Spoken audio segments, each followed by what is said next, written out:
Hello, my name is Anton Sokolic. I had the pleasure of attending the University of Delaware Newark Summer Institute program. I was paired up with Dr. D'Onofrio as we worked in our lab. Dr. D'Onofrio mentored me throughout this summer and has also taught me how to properly use all the lab equipment needed.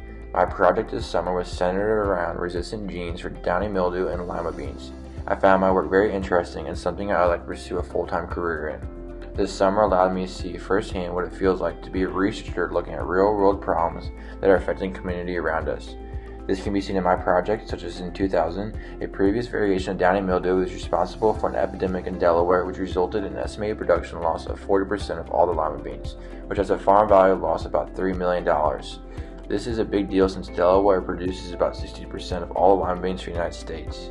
Downy mildew is a tough disease to manage. It has 6 variations or clades that destroys lima beans. For this summer, I was running real-time qPCR to examine resistant genes for clade F, which is the 6th and newest version of downy mildew. This was done using 18 species that originate from various countries such as El Salvador all the way to India. The 18 species were planted in the greenhouse, the lima beans were grown until the habicotyl was a certain length, and then inoculated with downy mildew. Another group was just left alone. The habicotyl from both tests were then removed and brought back to the lab for RNA extraction. This is where my project begins. I was tasked with taking the RNA samples and turning it into cDNA or complementary DNA using the PCR machine seen here. This would allow us to now be able to use this DNA in a mixture with forward and reverse primers, as well as cybergreen to see the genetic expression for the resistant genes for clade F of downy mildew.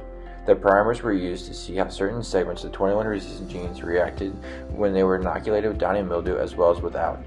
The real-time qPCR machine allows us to peek into the DNA so we can see our desired gene amplification.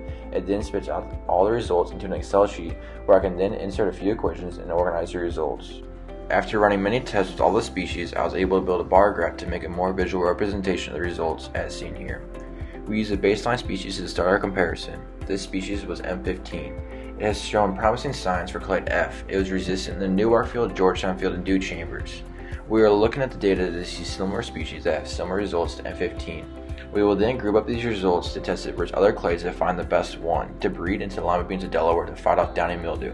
My goal for the rest of the summer is to come up with a promising group to be bred for the resistant genes while making sure they keep their desired phenotypes. I would like to end by saying thank you to Dr. D'Onofrio for working with me this summer and teaching me a ton about working in a lab setting as well as mentoring me for my summer project. I also would like to thank the University of Delaware Envision program for providing me with this opportunity that has helped me get hands-on experience for the future and so much more.